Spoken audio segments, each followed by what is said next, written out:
TMLA JV basketball. Thanks for joining in.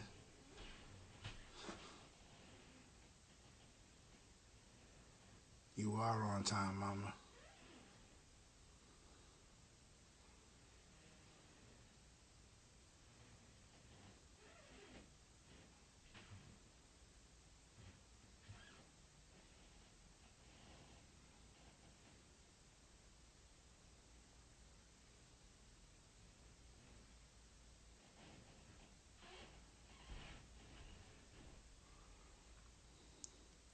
Hey, gang, what up, baby?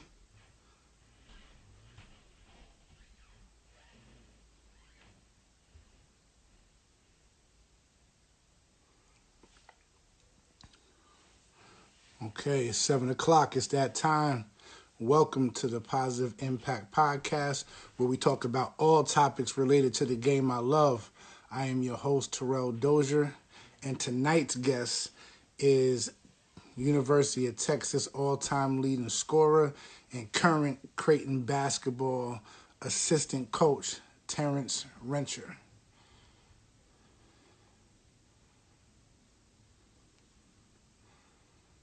Uh-oh, we got a difficulty. Tia says you're unable to join. I don't know if you're on a computer or not. You might need to go to your cell phone with it. We had this problem already one time. If you're using a computer behind a firewall or something, you might need to go to your cell phone. Roy, what up, baby?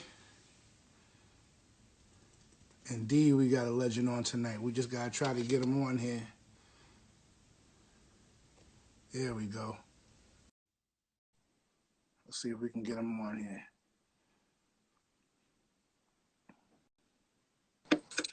Yes, sir. What's good? Yes, sir. T, what's happening, baby? Oh man, it's delicate, man. What's good? I'm good. You see me? Everything is straight. Yeah, yo, you look good. You in focus. We ready. We ready for this one tonight. We ready. Let's get to it, man. Let's get to it. I was trying to get on the computer, but I guess I'm slow with it, man. The technology, so yeah. hopped on cell phone. All good. All good. We got you here. We happy to have you here. So let's jump right into it, man. Let's jump right into it. Born in the Bronx. Yep. Talk about it, man. Actually, born in Harlem Hospital. Oh, okay. Okay. Yeah, my parents are from Harlem. My grandmother, I got most of my family was lived in Lincoln Projects, lived down there for a little bit. Okay. First couple years of my life, like up to 2 years old, then we moved to the Bronx. So I was raised in the Bronx, really, you know what I'm saying, born in Harlem, but so I had kind of like two homes, man. You know what I'm saying? So absolutely. It was good with that. Absolutely. So basketball courts on every corner, I'm sure. Everywhere. Talk about it, man. Talk about how you fell in love with the game. Yeah, for me, it was just being around it, man. You know, my pops played when he was younger, up through high school. You know, he was a big fan of the game, always watching it. My older brother played through high school at Talentine and Monroe High School in the Bronx. And I was always with him at his games, man. So, like I tell everybody, like, I don't remember my life without basketball. You know what I'm saying? It's kind of just a bloodline thing for the most part. And, just jumped into it. Never had an oh, wow moment where it was like, oh, I had fun playing basketball today. This is what I want to do. It was just part of me since I could remember. You know what I mean? And then just the early days, like you said, man, just any court you could find, whatever the weather was, and it really didn't matter. Dudes was out there playing with coats, hoodies, jeans on, you know, moving the glass, kicking glass off the, you know, playing through, you know, the courts had the little puddles that was always there, you know what I'm saying, playing a couple puddles here and there, but just for the love of the game. And, you know, as you started developing that competitive edge, you know what I'm saying, just wanting to test yourself against different dudes in different areas of the city. I mean, and then even when Parks wasn't available, you know, dudes did the milk crate thing. You know what I'm saying? Absolutely. Competed, man. Any way to compete and to work on different skills and just have fun doing what we love to do. So that was kind of just my foundation. Right. So I remember in high school, we graduated the same year in 91. I remember, and I don't even know if you remember playing this little all-star game out in Nassau County. It was Long Island versus the city, you know. Yeah. You, Jerry McCullough, Orlando, you know, my man Steve Frazier, who I went to prep school with the year after, like, and I just remember how smooth you are, but you always seem like a laid-back kind of guy. You know what I mean? And, you know, some people are just laid back people, but then on the court, there's somebody else. You always seem to be the same person as you were a basketball player. So talk a little bit about your demeanor on and off the court. Yeah, I mean, you know, I try to one of the things I always try to do, and it's hard to do, man, just in general, is just be consistent. You know, I try not to be one way in one realm of life and totally the opposite end of the spectrum in another way. So, you know, it's always kind of been like a self-conversation I've always had with myself as a guy growing up. But also, man, I always just thought, you know, for me, a lot of the good players, you know, and this, you got to have some fire. And, you know, some dudes are more outward with it. But everybody who's good and achieves some level of success, you have some type of fire, some type of drive there. I just felt like for me personally, to get the most out of my ability, I had to remain as poised as I could. I was never really a good player. I never produced well when I was height and a live wire and, you know, going about it that way. So I learned early that just wasn't me. You know what I mean? For me to get the most out of my ability, I had to be poised. I had to be, you know, kind of, you know, laid back in my demeanor and just kind of let my game speak for that part of it. So that's kind of how I looked at that. So great career at St. Raymond's High School, culminating in being named New York State Mr. Basketball your senior year. Kind of talk about your rise in high school basketball, you know, where you started and how you developed your game in order to become Mr. Basketball your senior year. Yeah, no, I think you appreciate this, man. And, you know, as I've gotten older and experienced the game from the coaching side and watched kids develop and, you know, see the mindset of a lot of these kids today, I come to appreciate my path. I mean, going into high school, you know, I can remember some of this stuff so vividly, man. This was back in the hoop scoop days. Right, you know, yeah. Clark Francis. Yes. And it wasn't a million rankings where you can get online and find yourself. You know, it was like for us, that was really it. So I just remember my freshman year going to St. Ray's and being like in the city at like number 39, 40 out of freshmen. I'm like, okay, well, I had just started playing with the church a couple years earlier. So, you know, I know some more popular dudes than I was at the time, reputation-wise. So it definitely fueled me. It drove me, you know, because, you know, I think rankings serve a good purpose. You know, I think there's a flip side to it where they get extra with it, but it also serves a good purpose just for a measuring tool and just to put some targets on your board, man, some dudes to chase. So, you know, that fueled me. And then sophomore year, I think going into that year, I was like 32 maybe, jumped up a couple spots. We, you know, did the varsity thing. And then that following summer going to my junior year, I think came back and looked at it again, like 18 maybe. And then coming into my senior year, they had me like 6th. So, you know, it was a steady grind. Then my senior year provided me from going from like that 6th guy to, you know, the best player. So, you know, as bad as I wanted to be at the top of those lists from the jump, it provided me some real ammo to just keep chipping away, keep working at it. And then by seeing myself creep up the rankings every year, you know, it gave me some confirmation that I was doing the right things, I was on the right path. And then just to add on to that, as to how that happened, I had a tremendous high school coach, man. Gary Caesar was ahead of his time. I mean, just thinking back about it, he couldn't have been no more than 25, 26 years old when he was coaching us. And, you know, he ran a program like a college program. He invested in me. I didn't understand it at the time. I thought he was picking on me, getting at me, you know, bringing me in on off days, making me stay later, got me doing the drills with the goggles and the shooting with the frisbee and the gloves, had me doing all the strength shoes, heavy rope. Yeah. And I'm feeling like this dude's punishing me for no reason. But obviously he saw me that I hadn't even seen him myself. And, you know, and then on top of that, then you add another layer to that. Then I was just blessed with tremendous brothers and teammates, man. Book, Orlando, Dana Dingle, you know, Carl Green, all my dudes from our program at the time just had tremendous belief in me, always threw confidence my way, and, you know, just told me what they always expected of me, man. They always expected me to play well and be one of the dudes that led them. So with all of that, you know, in the big pot of gumbo, you know what I'm saying, it produced that result. So it wasn't just me, you know what I'm saying? It wasn't just isolated to one thing. There was a lot of people that played a part in that, man. So I was very fortunate. Absolutely. And for if there are any youngsters on here right now, understand before there was Vertimaxes, there was the strength shoes back in the day to get your hops right. No doubt. And we were so ignorant with it, bro. We would do a workout with them joints on, take them off, and see if we could dunk now. Like, it was Absolutely. crazy. Thought it was gonna be instant. Same day. We wanted same day results. So talk about your recruitment, man. You wound up going to the University of Texas, but talk about your recruitment and what two schools it came down for you and why you chose Texas. Yeah. Well, it was crazy during that time because, you know, New York was so, and I'm not saying it's not now, because we still have some really good players, a lot of talent, but it's just so more, you know, diverse now in terms of Jersey and just the surrounding areas. But absolutely, I was getting recruited by, you know, to go back, the classes before us was so strong. I mean, the year before us was Red Autry, Derek Phelps, Khalid Reeves, Rob Phelps.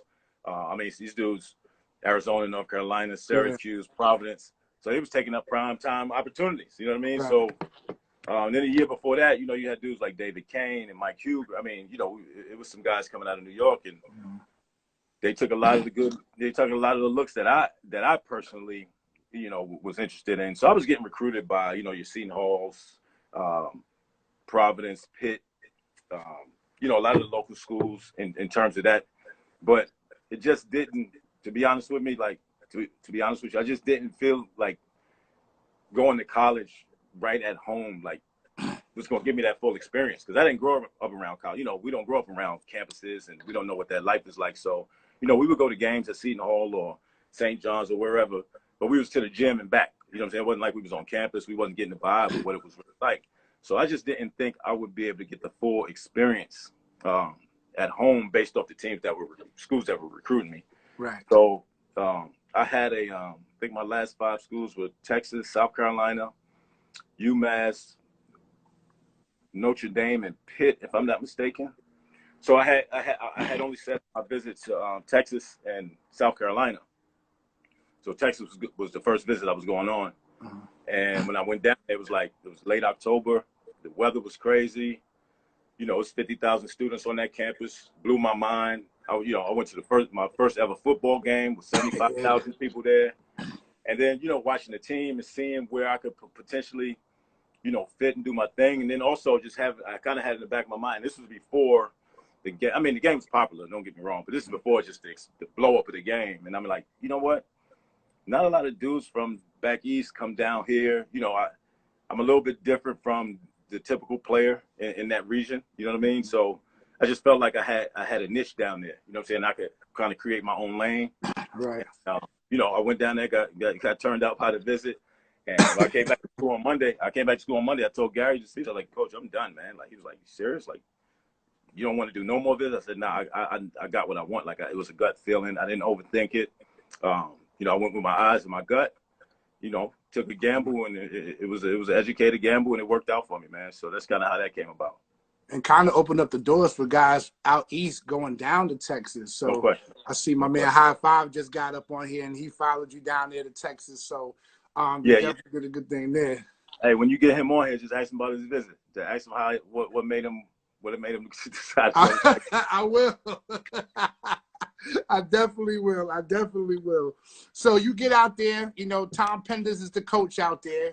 Yep. And, you know, like Texas was playing an up and down style of play, which is, you know, that's New York City basketball in itself right there. So it definitely was a great fit for you down there. You know, BJ Tyler, you know, you guys were getting it in, like, you know what I mean, just running up and down, getting your shots up. So talk about the jump from St. Ray's to Texas, the physicality of it, you know, and obviously coming from New York City, like, how prepared did you feel like you were your freshman year? Yeah, that's a great question, man. I actually went, like, maybe 2 weeks after I graduated high school, I went down there. Just like, I want to go down, I want to get out the city in the summertime. You know, it gets different on the block.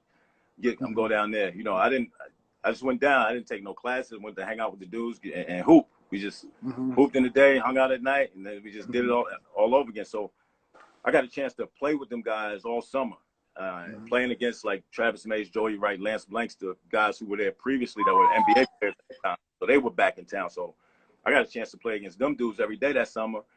And I knew my game was ready. I knew my game was ready based off of those games. But I also knew that physically I wasn't. You know what I'm saying? Like, I was able to get by because I had a good feel for the game. I had a good IQ, and I just, I was skilled enough. And, my game's just a little bit different than them dudes down there who was more athletic, but not as skilled.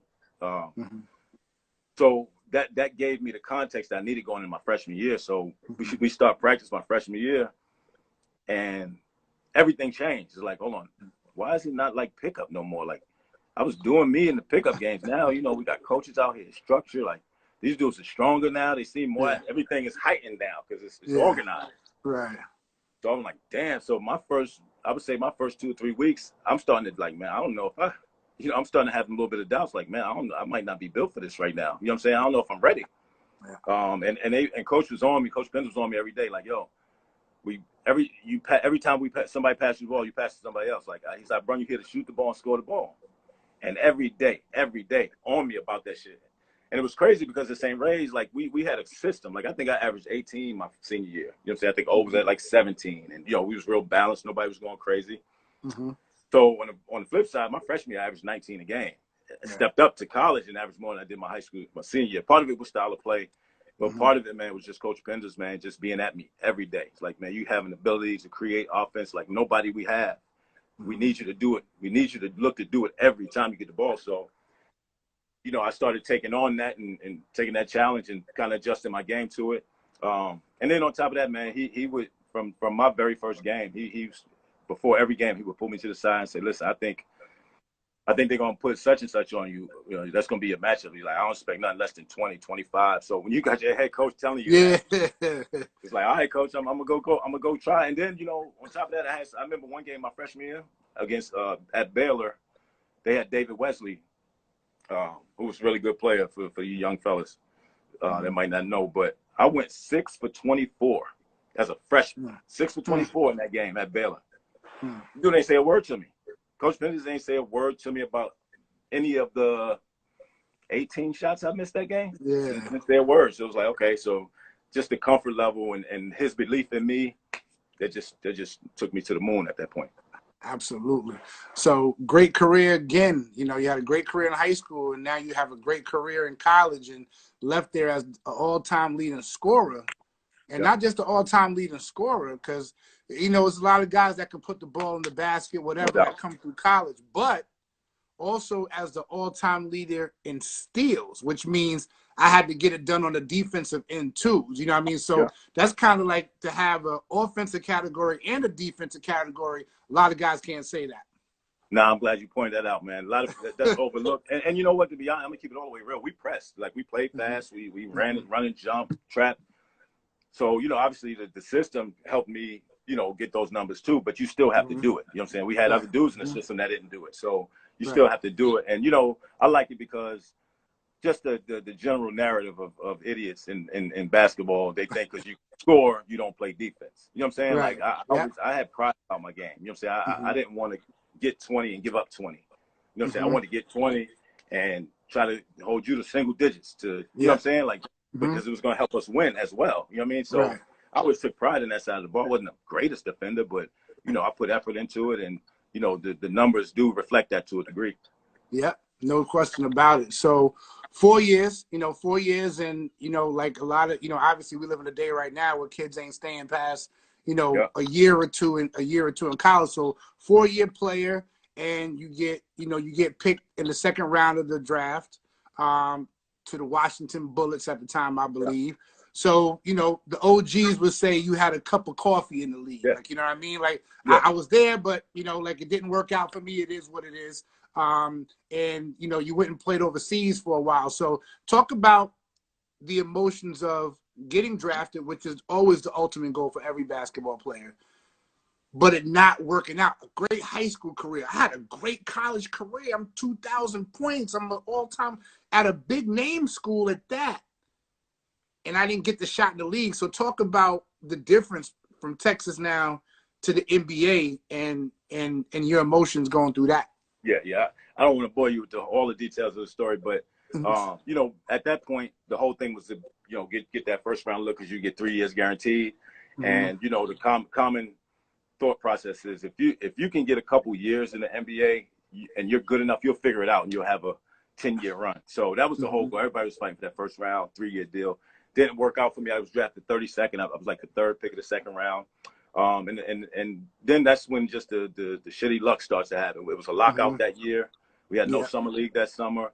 I got drafted by the Bullets, traded on draft night to Miami. At the time, Miami didn't have a front. They didn't have no coach, no president. They had a couple guys just keeping it together. So at some point during the lockout, they named Pat Riley the coach and GM and the president and all that. So I'm already starting off with a dude that didn't draft me. From being a Knicks fan, I knew he never played young play. He didn't like young guys, never played young players. So, but I'm good. I'm in the league. I'm young. I'm 22. I'm gonna prove it to him. That's my, so I go down there. I'm doing well early. It's funny because let me go backwards a little bit. So during the draft process, I'm getting measured. I'm doing workouts. So I'm close to 6'4", not crazy long. I'm just an average length and all that all the measurables are pretty average. So all the evaluators were saying, well, in this league right now, the 2, you got your Reggie Millers, your Michael Jordan, your 6'5", 6'6", big, strong, long, athletic guys. Right. So they was like, with your size, point guard, that's where you need to, try to etch out your deal on this level. So, wow, I played a little bit of point guard, just a little backup here and there in St. Ray's when Book wasn't in the game, or at Texas when BJ wasn't in the game, a couple minutes at a time. But I'm not a point guard by nature. So here I am. I got to learn probably the hardest position at the highest level against the best dudes that do it in the world, right? So, I'm all right though, because I got to feel I'm working at it. I'm studying. I'm putting the work in. And we got to a situation in training camp in Miami where for the backup job, it was me and Khalid Reeves. We were down there together because they drafted Khalid the year before. Yeah. So me and Khalid was there together, and Riley just kind of pitted us against each other in practice every day to see who he would trade and who would be the backup. And, I was, a lot of times, man, them veteran dudes, they come into camp to get in shape. I went down there, I was ready to go. You know what I'm saying? So I kind of got the best of Khalid over that course of time, and he got traded to Charlotte, and I got the backup job. And it was good, man. First 10, 12 games of the year, I was playing 12, 13 minutes, averaging 5, 6 points, which 5, 6 a game, it gets you 40 million in some instances. So I had 8 points in my very first, opening night. I was like, I felt like, okay, I got to figure this thing out. I got a long way to go, but I can, I can play at this level. Ended up getting hurt. Had a bad ankle sprain, was out for a few weeks, and I really never was able to get back in the rotation. And then it's crazy how the league works. So one game out the blue against Phoenix, he plays me for like 20-something minutes. And you don't know it. Right. Right? So what happens, like, the day of the trade deadline, I got traded to Phoenix. He showcased me to Phoenix. They pull the trigger, send me to Phoenix on the day of the trade deadline, which it is what it is. It is what it is. So I go out to Phoenix, and that's Barkley and them dudes. And it's their last year. This was after their run. So it was the last year. They're all old. They beat up. We don't practice. It's just no time for me to ever really show anything. I'm doing my work, but I'm not doing, we're not doing 5-on-5s, we're not doing anything. So, and then the business side, the ugly side of it came to play because I suited up for 3 games. And then they came to me and said, hey, you remember you hurt yourself in Miami? I was like, yeah. They said, which ankle? I was like, left, whatever. They're like, well, if anybody asks you, you re-aggravated, we got to put you on IR because we getting Mario Bennett. We need another big. So we taking him off IR, we putting you on IR. And I was fully healthy. So that was the end of my season there in Phoenix. That's crazy. So that's the ugly part. Now you can file a grievance. You can file a grievance with the league and tell them, but you're done at that point, right? So I just had to eat that.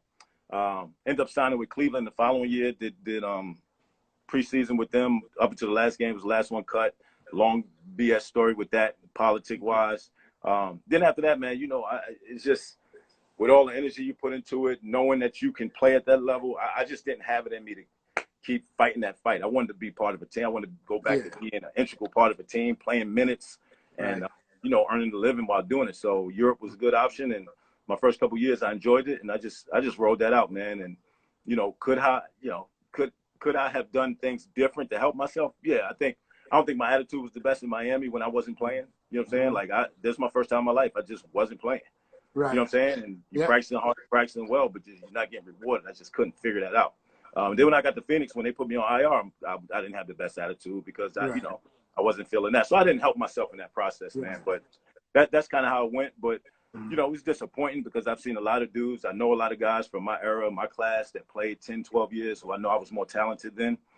But I also know that from the eighth man to the end of the bench in the NBA, that could be anybody from the G League to Europe. Like, it's such a crapshoot in terms of who your agent is, how close your franchise player might be your guy. It's so many other elements that go into that when you're not a star, quote unquote. Right. Yep. But I experienced that, man, and I'm older now, so just the fact, just think about I made the NBA, and what these Twitter kids would call I was a bum, 2.9 a game in the NBA, but I was elite, like to be considered elite of all the elites at one point. At this point, I'm good with that, and I'm grateful for that opportunity, man. That's it, because a lot of people don't, whether you a bum or not. There's a lot of people who would kill to be a bum. They would kill to be a bum in the league. You don't understand what I'm saying? Shout out to my man Shane, the dribbling machine. That call coming, baby. I need that appearance, Shane. Yeah, come on. Hey, Shane Woney, man. We used to play when we was in junior high. He went to Sousa. I went to IS 167. We used to go, him and E. Mobley and all them boys. We used to go up there and play, and they used to always try to jump us after the games. And they played with ninth graders. They school went to ninth graders. We only went to eighth, man. That shit wasn't fair. Oh man, so you play overseas, and then I had Sham God on here a couple of weeks ago, and one of the things that I love and doesn't get enough credit is, guys leave school, for whatever the reason, and a lot of kids leave school and don't graduate, like they play their 4 years, whatever, they could be a class or two short or whatever.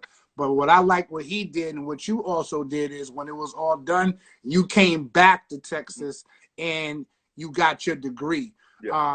Because you understand, like I have to make a life for myself after now, and it's tough to make it in this thing without it. Talk about going back to Texas, getting your degree, and then subsequently starting your coaching career.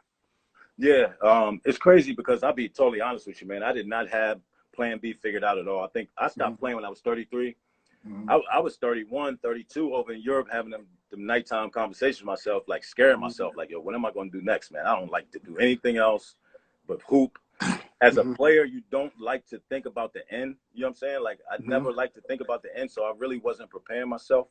But I started thinking, like first things first, I got to go back to school. My wife was on me, too. My wife's, big time in the education. So she was on my neck, like, yo, you need to go back. And I was for it for a little bit.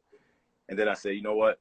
I'm going to do it. But I had took a couple courses, like, online. I got in touch with them before I moved back down there. So they kind of got me going where I can get back into the mode a little bit. So I took a couple courses while I was still playing in Europe.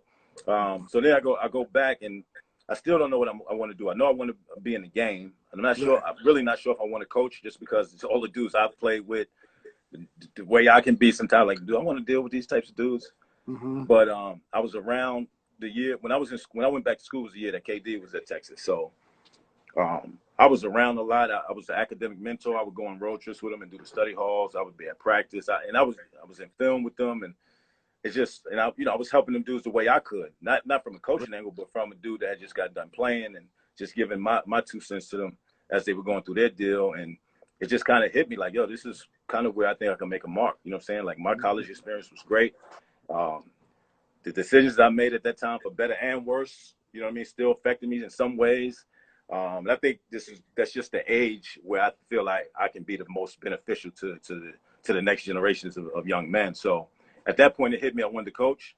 And then I just started developing relationships with the people on that staff, man, Coach Barnes and Rodney Terry, all them dudes that was on the staff at Texas. And when I graduated, people started hitting them up for, like, graduate assistants. And Coach Rick Majerus hit Coach Barnes and was looking for a graduate assistant. And, he put me in the mix. And, that's where I got my start as a graduate assistant at St. Louis University for Coach, the late, great Rick Majerus, man. So my introduction to the coaching side was amazing. I still got the big boxes of notes in my garage that I look through from time to time for my year with Coach. And, my foundation in coaching came from that experience, man. So another great blessing in the game that came my way. Yeah, that was a great mentor to have your first job, the late great Rick Majerus, rest in peace to him. And so from there, you went out to Texas State for 2 years. Yep. And then you went to the University of Tulsa for a year. Yep. Then to Sam Houston for a year. Yep. Then back to Texas State for 2 years. You got it. And then, so obviously you're doing a good job. You're able to get these jobs. You're able to, to pick different jobs or whatever. So obviously, like, you're doing what you're supposed to be doing, right? And then you get to the University of New Mexico. Yep. We're still on this climb. We're still Yeah. on this climb. We're still on this climb, and we're doing our thing. Yep. So the Terrence Rencher that everybody knows, right? So it's like great play in high school, great play in college. It doesn't matter what happened. Always been a great kid, always been a great dude. And then you get to New Mexico, and then all of a sudden, your reputation is in jeopardy now because of a moment, moment. You know what I'm saying? Not a body of work, but a moment.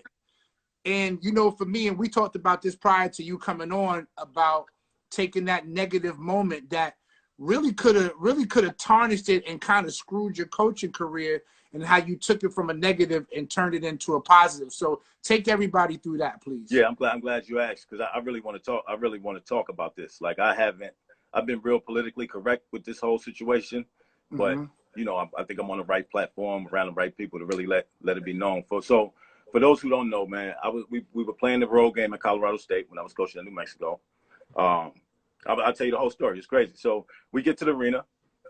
This is before they open the doors up for the general public. Both teams are just kind of stretching and going through informal shit, warm-ups.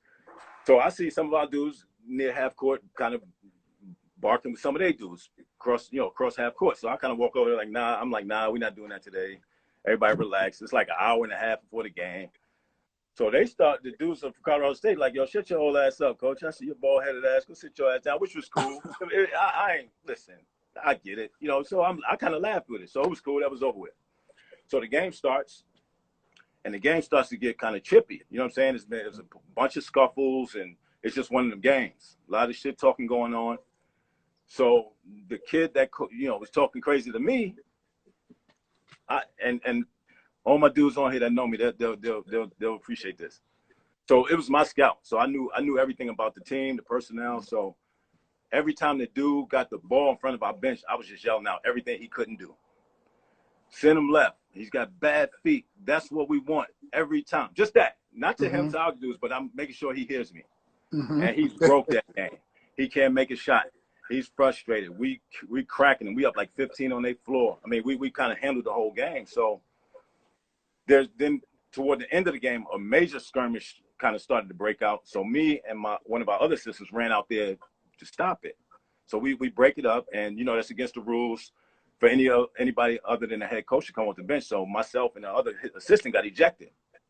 So as we were walking off the court, we had to walk past their bench. And I mean, everybody, the assistant coaches, I mean, you're talking about dudes that are sitting out behind the bench. They all talking crazy to us as we walk off. And, we just got to put our head down and walk off, no problem. So we wasn't even in the handshake line. So we missed all that drama, whatever that was. So game's over. We feel good. Road wins in college. You know how that go, man. You feel great. Myself and one of our other assistants, and I think our GA at the time, we go outside near our bus, between the exit and our bus to make sure, our dudes are getting on and there's nothing idiotic going on. So I'm standing there, and we just standing there, and I hear to my right, the door hit, boom. And I look, and it's the kid, Emmanuel. He comes out, and we make eye contact, and he just starts going in. He just starts going in, right? Going at me, yo, you talk too much shit. You a grown man. You shouldn't be like that. I should fuck you. I mean, like going at me, like to where his head coach is holding him back, like physically holding him back. Now, if you look at the footage, I never moved.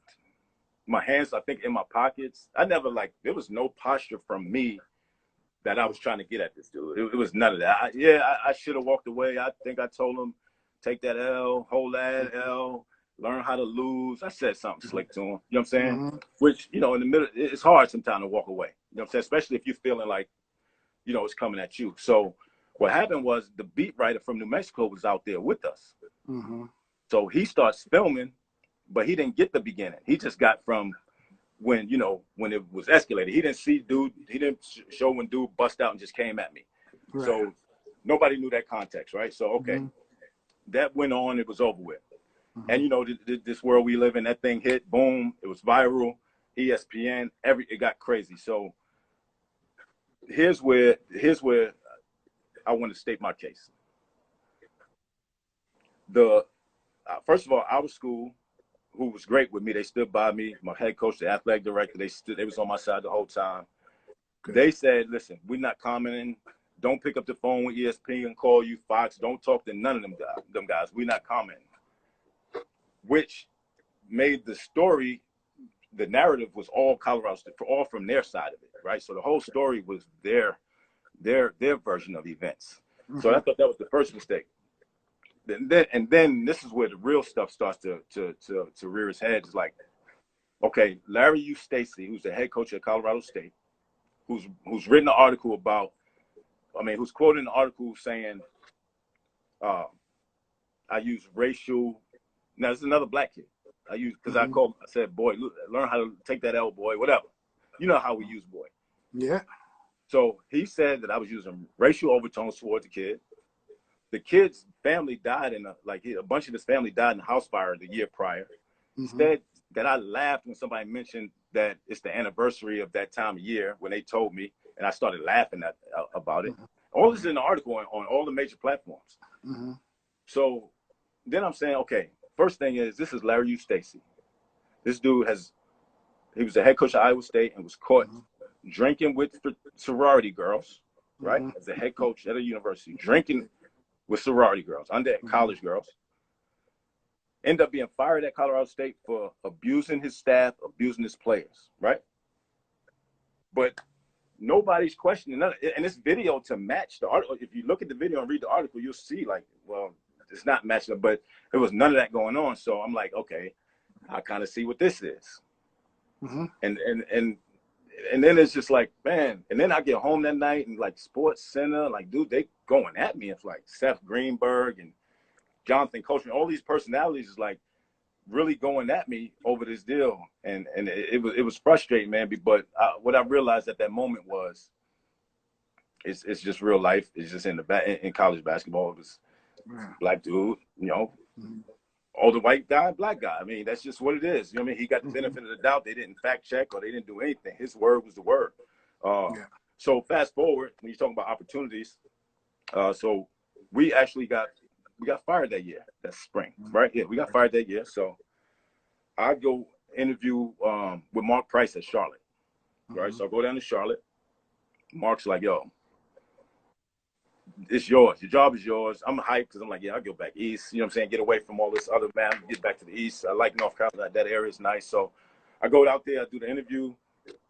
And he was like, yo, it's yours. You just got to go meet with the AD. Once she green lighted, it's all good. So I go sit with the AD. Older white woman. Kind of reminded me of the nuns that, you know, back in my young Catholic school days. Like, man, you know, kind of creepy. And then, you know the look.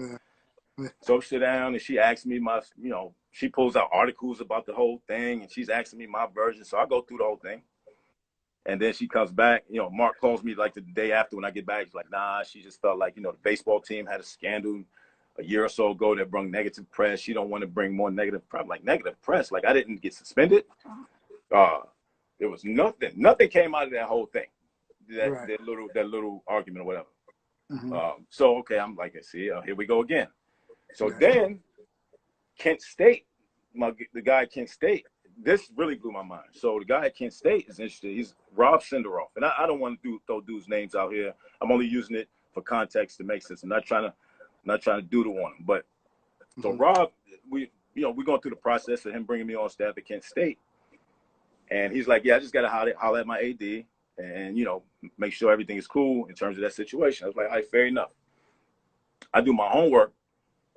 Rob Senderoff was the assistant coach at Indiana when they had the big telephone recruiting violations and they all got penalties. So he ended up getting a 5-year show cause penalty, right? And the show cause penalty is that pretty much wraps you up in college basketball, right? You can still get hired, but the university got to jump through hoops to prove to the NCAA why it makes sense to hire you while you're pretty much on probation, right? This show cause is pretty much like you untouchable on probation. So Kent State gives him the head coaching job while he's in the midst of this show cause for the violations they got fired for him at Indiana.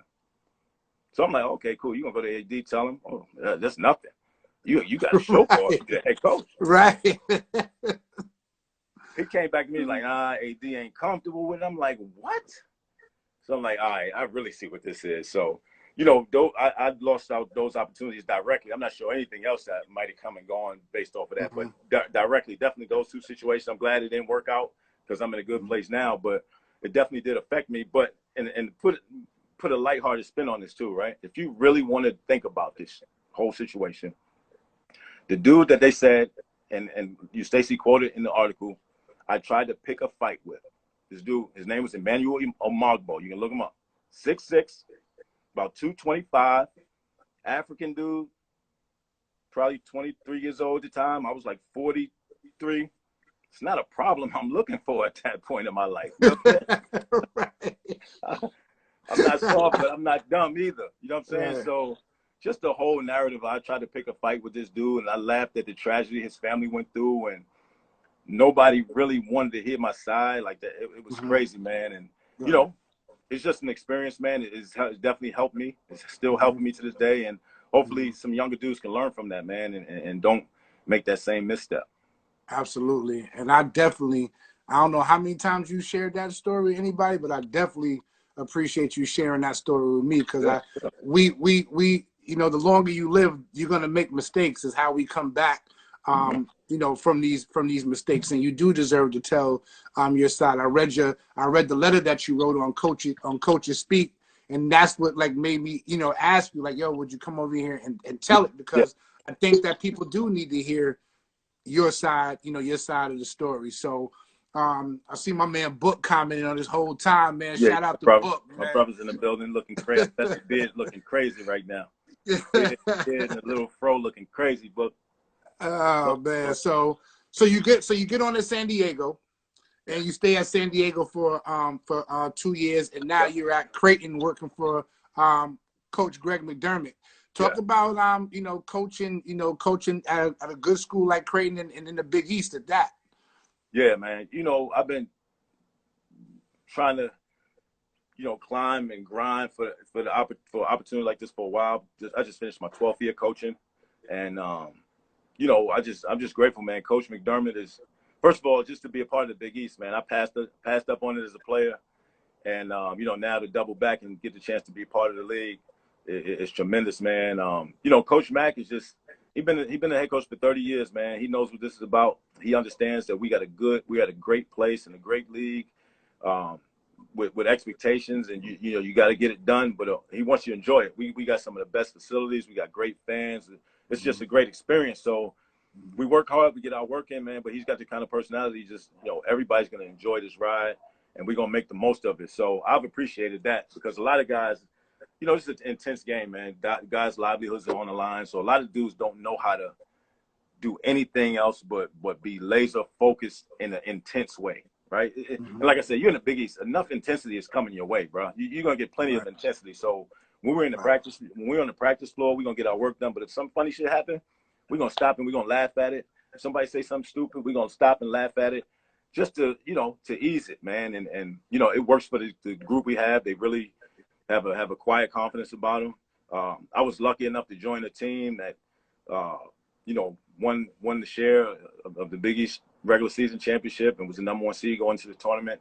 Got the majority of that team back again next year, man. So looking to make some more noise, but it's just crazy, man. You come into this game with expectations.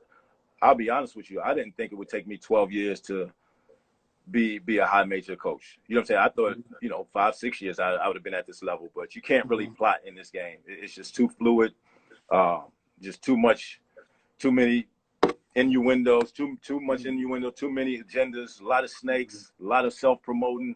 It's just, it's a real nasty world, man. So it's hard to really plot a course. You just got to do the job you have to the best of your ability. you know, make sure your relationships are intact.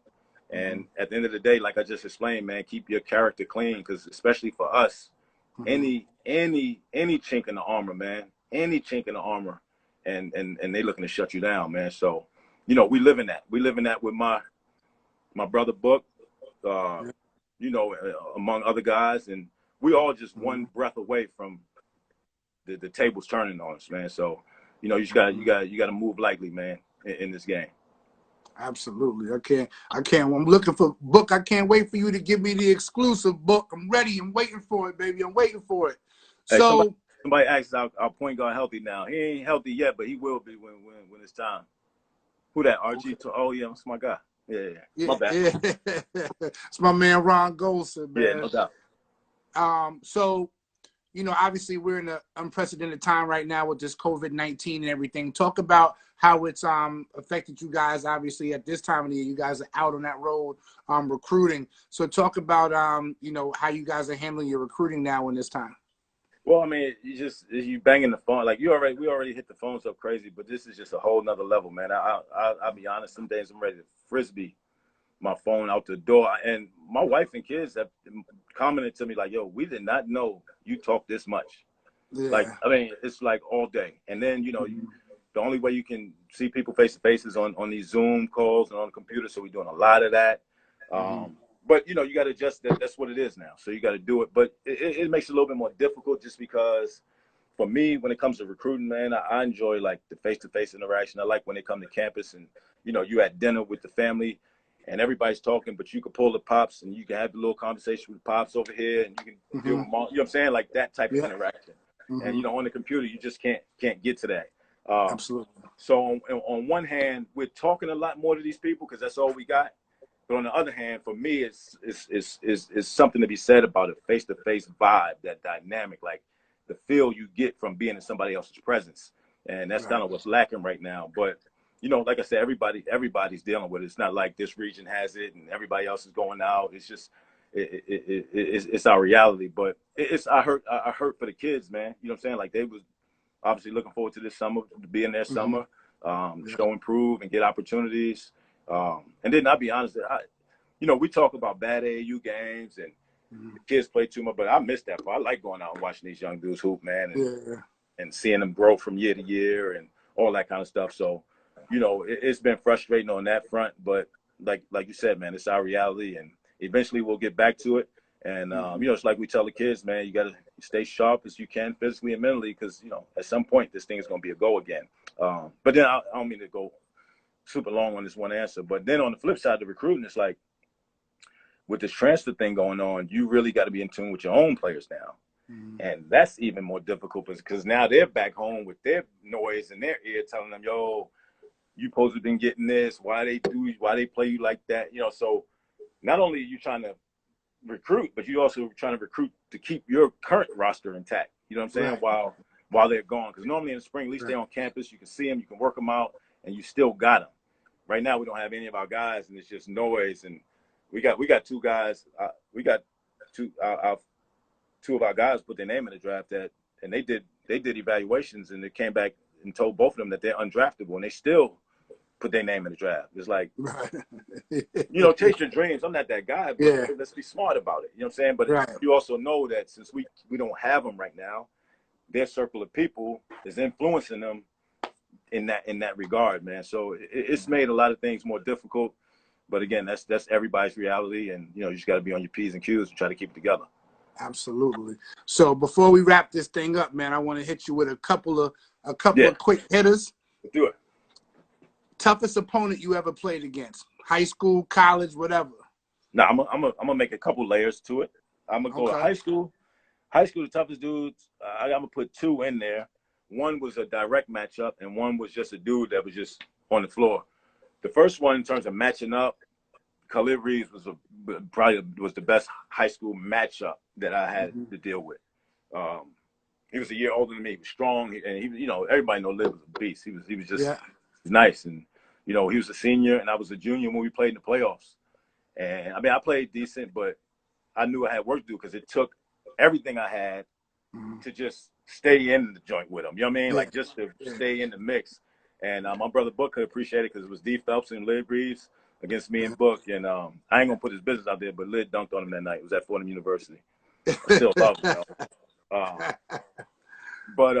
and then the other guy's Jamal Mashburn. Like, he was in our league that same year during that same era, and Mash was just, he dribbled through me and Book at the top of the press, and then punished O at the back of the press, and he just put it on repeat, rinse and repeat.